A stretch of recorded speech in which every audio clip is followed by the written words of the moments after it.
Middle class लोगों की सबसे बड़ी प्रॉब्लम पता है क्या है? मिडिल क्लास लोगों की सबसे बड़ी प्रॉब्लम ये है कि उनका जो माइंडसेट होता है वो प्रोफेशनल और पर्सनल दोनों चीज़ों को मिक्स करके चलते हैं। जहाँ पर दिल लगाना होता है वहाँ पर दिमाग लगाते हैं और जहाँ पर दिमाग लगाना होता है वहाँ पर दिल लगाते हैं। इस वजह से सब कुछ हौश पौश हो जाता है और बहुत सारी दिक्कतों का उन्हें सामना करना पड़ता है। पर्सनल और प्रोफेशनल लेवल को मिक्स करके अगर आपने रखा हुआ है तो आपको उसे बाहर निकलने की बहुत ज़रूरत है, क्योंकि अगर आप ऐसा नहीं करते हैं तो ये चीज़ें आपके सपनों को आपसे दूर करती हैं, आपकी चीज़ें जिन्हें आप पाना चाहें उनसे आपको दूर कर देती हैं। इसलिए आपको ना केवल अपनी लाइफ के डिसीजंस लेने में भी दिक्कतें आती हैं, वो डिसीजन कई बार गलत आप हो जाते हैं।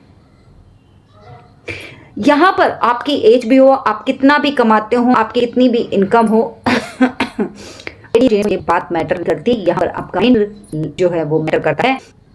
पैसे का इस चीज से कोई लेना देना नहीं है। आपकी अगर इंटेलिजेंस लो हो जाती है अगर आप सेंसिटिव माइंड से डिसीजंस लेते हैं तो, क्योंकि इमोशंस में बहकर लिए गए डिसीजंस कई बार गलत होते हैं।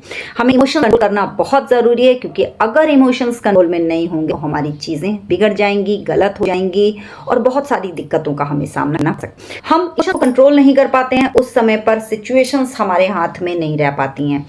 दोस्तों, अगर हम बुलंदियों तक पहुंचना चाहते हैं तो हमें अपने इमोशंस पर कंट्रोल करना होगा और मिडिल क्लास ट्रैप से बाहर निकलना होगा। जब मिडिल क्लास ट्रैप में फंसे रहेंगे तब तक हमें हाई लेवल तक पहुंचने में बहुत वक्त लगेगा, या फिर शायद हम कभी वहां तक नहीं पहुंच पाएंगे। याद रखिएगा, पर्सनल जीवन में हमेशा कई बारी किसके जीवन में परेशानियां, परिस्थितियां गंभीर नहीं होती हैं और दिक्कतें नहीं होती हैं। अगर आप अपना फ्यूचर बनाने के रास्ते में उन चीज़ों को रुकावटें बना लेंगे और उन चीज़ों की वजह से आप ग्रो नहीं करेंगे तो आप ऊपर जाने के बजाय, हाई होने के बजाय आप लो स्किल की तरफ चले जाएंगे। अगर आपको एक छोटी सी स्टोरी सुनाऊं, श्री कृष्ण और हमारे महाभारत की जो स्टोरी है वो मैं आपको बताऊं। अर्जुन और श्री कृष्ण का एक संवाद जो लगभग 18 अध्याय तक चला। वो क्या था? वो ये था कि जब अर्जुन से उन्होंने कहा कि तुम्हें युद्ध करना पड़ेगा, तो ये था कि अब अर्जुन के इमोशंस वहां पर आ गए, उनकी भावनाएं, उनकी फीलिंग्स कहीं जाग गई।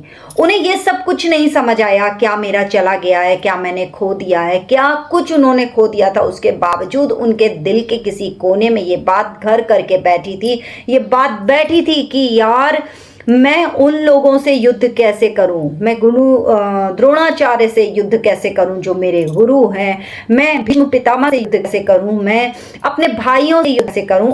उस वक्त उन्हें ये सब कुछ नहीं दिख रहा था कि मेरे साथ में क्या बीता है। उन्हें सिर्फ ये दिख रहा था कि सामने जो पार्टी खड़ी है वो मेरी फैमिली है, वो मेरा मित्र है, वो मेरे दोस्त हैं, वो मेरे गुरु हैं, वो मेरे शिष्य हैं, एक्सेट्रा एक्सेट्रा। बहुत सारी चीज़ें उनके दिमाग में घूम रही थी। ऐसा आपके साथ में भी बहुत सारी चीजें आप दिमाग में घूमती होंगी। तब उन्होंने कहा, श्री कृष्ण ने उनसे कहा कि तुम्हें ये सब चीजें सोचने की जरूरत है, क्योंकि बहुत सारे राजा, बहुत सारे राज्य के योद्धा तुम्हारे भरोसे तुम्हारे साथ युद्ध करने आए हैं कि तुम अर्जुन का घमंड तोड़ोगे, तुम अर्जुन को शिक्षा दोगे, तुम अर्जुन को सिखाओगे कि तुमने आज तक जो किया वो गलत किया। तुम्हारे भरोसे जो लोग युद्ध करने के लिए आए हैं तुम उन्हें निराश नहीं कर सकते हो। यहां पर तुम अपने भाइयों को नहीं मारने वाले हो, यहां पर अधर्म को तुम्हें पराजित करना है, यहां पर तुम्हें सत्य के लिए जीना है, यहां पर तुम्हें सही मार्ग को चुनकर उस मार्ग पर चलना है।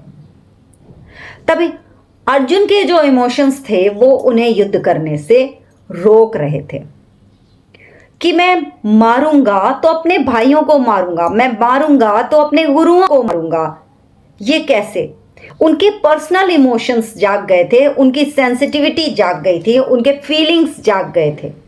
अब अपने गुरुजनों को मैं कैसे मारूं ये सोच सोचकर वो युद्ध नहीं कर पा रहे थे।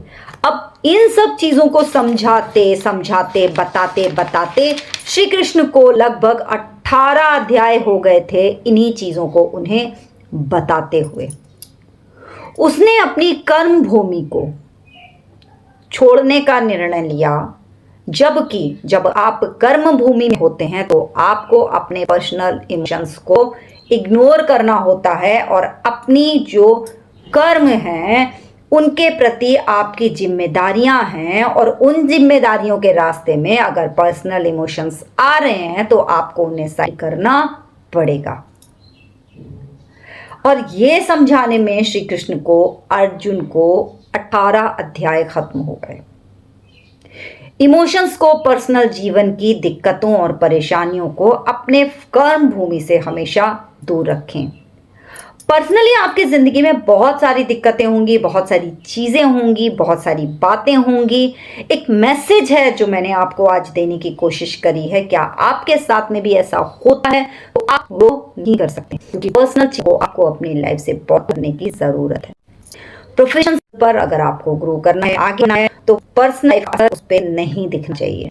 हर दिन होती है, हर की जिंदगी में आपको पुरानी चीजों को ड्रॉ आउट करना, पुरानी चीजों को छोड़ना होगा, और अभी जब आप या एक छोटा आपकी लाइफ में बड़ा जो पर्सनल प्रोफेशन कर रखते हैं।